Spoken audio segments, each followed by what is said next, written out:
ஆகாவிசு மையநேய அன்பர்கள் அனைவருக்கும் வணக்கம்.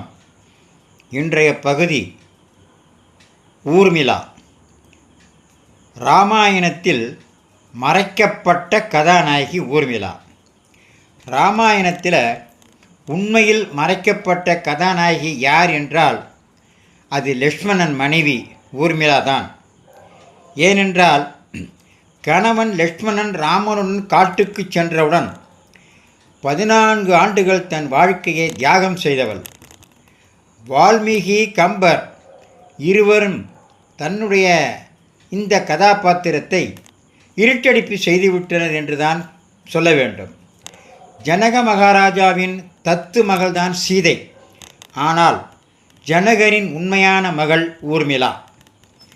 ஜனகரின் தம்பி குஜத்வசன் மகள் மாண்டவி. இவள் பரதனை மணந்தவள். இன்னொரு மகள் சுருதகீர்த்தி. இவள் சத்துருக்கனனை மணந்தவள். இந்த 4 சகோதரிகளும் புகுந்த வீட்டில் மகிழ்ச்சியாக இல்லை. இதற்காகத்தான் ஒரே வீட்டில் அக்கா தங்கையை திருமணம் செய்து தருவதற்கு அந்த காலத்தில் மிகவும் தயங்குவார்கள். மேலும் லக்ஷ்மணனின் மனைவி ஊர்மிளா கணவனின் 14 ஆண்டுகால தூக்கத்தையும் தானே வாங்கி கொண்டு கணவனுக்காக வாழ்ந்தவள், கணவனுக்காக தியாகமும் செய்தவள். காட்டில் ராமனும் சீதையும் குடிலில் உறங்கிக் கொண்டிருந்த போது குடிலுக்கு வெளியே லக்ஷ்மணன் உறங்காமல் காவல் காத்து கொண்டிருப்பான். அப்போது நித்ராதேவி லக்ஷ்மணனை உறங்க வைக்க முடியாமல் மிகவும் திணறுவாள். அவள் லக்ஷ்மணனிடம் சொல்கிறாள், இதோ பார், நீ இப்படி உறங்காமல் இருக்கவே முடியாது.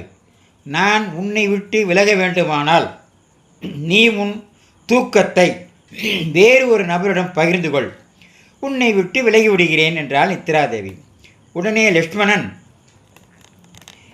நீ என் மனைவியை ஊர்மிளாவிடம் அந்த தூக்கத்தை வாங்கிக்கொள் என்று சொல்கிறார். ஆகவே அந்த நித்ராதேவி ஊர்மிளாவிடம் சென்று உன்னுடைய கணவன் லக்ஷ்மணன் சொன்னபடி அவனுடைய தூக்கத்தையும் உனக்கு பகிர்ந்து கொடுக்கிறேன் என்று சொன்னாள். அதனால் 14 ஆண்டு காலமும் ஊர்மிளா பெரும்பகுதியை தூக்கத்திலேயே கழிந்தாள். இந்த இடத்தில் ஒன்று சொல்ல வேண்டும். ராவணன் தம்பி கும்பகர்ணன் 6 மாதம் தூங்குவான். அங்கே ராவணன் தம்பி தூங்கியே பொழுதை கழித்தான். இங்கே லக்ஷ்மணன் மனைவி ஊர்மிளாவும் தூங்கியே பொழுதை கழித்தாள். இன்னும் சில விவரங்களை நாளை பகுதியில் பார்க்கலாம்.